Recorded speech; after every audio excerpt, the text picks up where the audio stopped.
ช่องปลาจำลองสหายละคน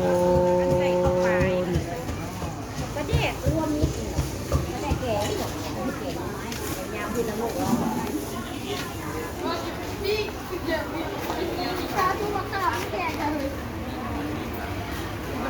บ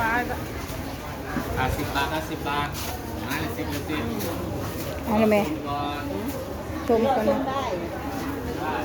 พักคนเลย10 คนเหรอได้ปุ๋ยหน่อไม้ไหมเนาะนี่ผักสะงาเนี่ยนี่ พักอันนั้นอาการหญ้าเนาะ โอ้ยเต้นรับแล้วเต้นขายเพลิคือรับแล้วสิเลยยอมนะย้อยอันนะ ไม่ยอมมาพี่ เดี๋ยวเลาะกันมาทำเลาะไปเลย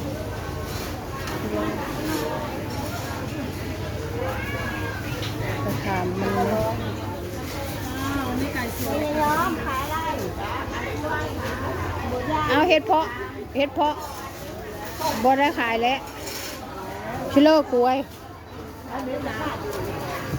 ปลาเข้ามาแล้วบอกปลาซิวก็ยายปลาซิวก็ไม่มียายขา600เห็ดโตนี่เราฮะว่าอะไรก็โลจะบาทเดียวโลละ600นี่แหละนี่เดี๋ยวบอกมันเลยลง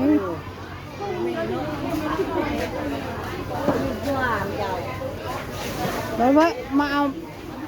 มักทั่วพี่เอาบ่มทั่วเขาจะตำบอกเดี๋ยวดูก่อน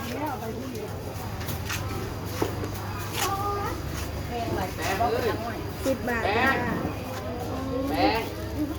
ราเดือดกันเดือดเพื่อเอาตัวนี้บ่เราเอาตัวนี้ของมันลงไม่ถือว่าเมียแต่จะมาเมื่อไหร่มอเตอร์ไซค์เดี๋ยวใจก่อนแล้วก็คิดทีหลังตกมาโอ้นี่ไงเฮ็ดอันนี้นี่เฮ็ดยังก็40เปิดซับปะปีเฮ็ดเพลออันนี้ซับปะปีเฮ็ดซ้ำปะปี ซับปะปีนี่เฮ็ดซ้ำปะปีนะคะแกงกินแซ่บเนาะแซ่บอยู่ได้แต่ว่าหักมันต้องได้ลวกเอาแล้วต่างล่างลูกตรงนี้เป็นตาไอ้ฟองถ้าได้เฮ็ดพอเจ้าจานละ100ถามเนี่ยเขาขายโลจักบาทโลละ4เนาะนี่แม่ค้าอยู่นี่ก้อยก็ขาย4คือกันนักมดแล้วเหลือแค่นี้แม่ค้าอยู่นี่จะเฮ็ดกล่องละ100แม่ใช่ว่าโลละ300บ่แม่นบ่หายากคือสิตายเนาะซื้อจัง3,000แม่นแม่นความเจ้านี่ค่อยซื้อมาสมองค่อยมันทำได้ปะแม่นความแล้วเชื่อเขาเลยนะเอาขี้ตัวเอ้ย300น่ะแม่นความเจ้า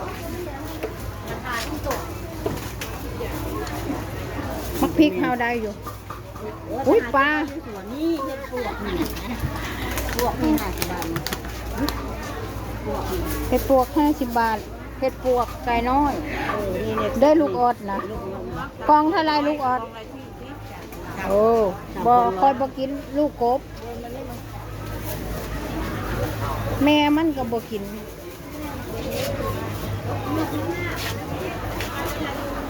สายบัวหรืออะไรวะสายบัวบ่โอ้แม่นน่ะเบิ่งตาเดียวก็มีจักอีโลเฮ็ดละโงกน่ะของชิโลโอ้เฮ็ดละโงกเท่าเนาะอันนี้เฮ็ดได้เฮ็ดดินนี่ล่ะ20 บาทเฮ็ดละโงกนี่อันนี้เฮ็ดหยังไข่เฮ็ดไข่เฮ็ดไข่วะมาพี่ของเราเฮ็ดไข่วะวายอันนี้เด้อซะเฮ้ยเอาไม่วายเอาแม่วายเนาะอุ้ยไปแกงใส่อันน่ะอุ้ยก็หอกซั่วกินน่ะไปเบิ่งเลาะเบิ่งได้เฮ็ดละโงกนี่เบิ่งเลาะเบิ่งอะไรนี่นะเฮ็ดเพาะเขาตะกองละ100นะอันนี้ไม่ใช่โลเด้ออยากได้แบบนี้ได้ ยังอันนี้ เฮ็ดละโงกเฮ็ดละโงกเหลืองของเราเจ้าละเอาบ่เอาก็เอาแล้วยายไปหาสิเลยยาย ฮะไปหาชิเลอร์พี่โอ้มืออื่นคือมาลี ไม่ยัง พอหาอยู่เพื่อนไปหอดได้เฮ้ย เหรอ โอ้ หาไปเพื่อนนี่จะไปหาบอกนี่บุฟเฟ่ บ่แพ้บ่ยายบ่แพ้แล้วเนาะทำหาคือ คนเนาะคือแม่ความจากคนหลายกว่าเฮ็ด ชื่อหยังเนาะชิเลอร์มองป่าซิวครับ ไปแล้วใส่บนได้ยายบนป่าซิวผมมีแล้วบนป่าซิวโมเมนตลาดวันอาทิตย์เนาะ ไปเลาะไปเบิ่ง เอา ห้องอันแนวบ่กินมี เอาไว้ให้ลูกสาวกินไว้ให้ลูกสาวกินมันไม่ได้ป่าซิวยูซิเลอร์ยายบนป่าซิวค่ะไม่ได้โมมีป่ะไปนกเลยควรจะแม่แก้มกับบุไร ชิเลอร์แมงแข็งโอ้ยลำไรแต่เห็ดนะโหงกเนาะอันนี้จักภาษาเห็ดนะโงกบ่แม่นนึงเฮ้ย เราตัวเนาะ ไอ้ ตัวกระปิดลูกไม่ไปเลาะอยู่เราจะเอาเป็นโอ้เป็นไฟ เนื้อปลาทู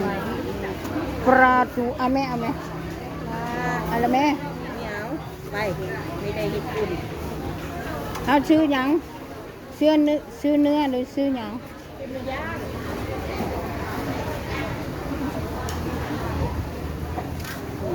ตลาด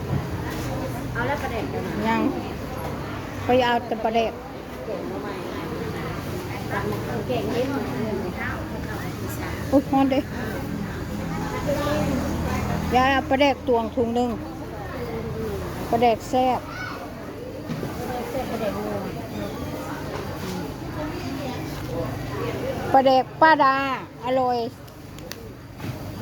นี่ อะไรอะไร เอาให้ข้าวก้อนก็ได้ยายค่อยบรีบ เอา50บ่เอาแบบใดเอาถุงละเท่าเอาถุงละเอาสองถุงถุงเดียว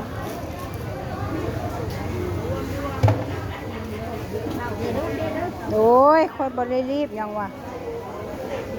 เอาถุงเท่าเหรอ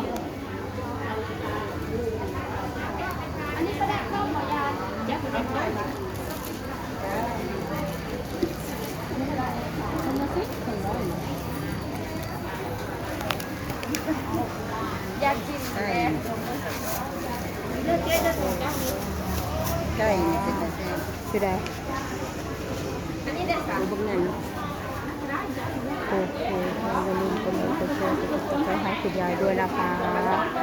ขอบคุณค่ะเลขาตลาดสองน้อยนะคะ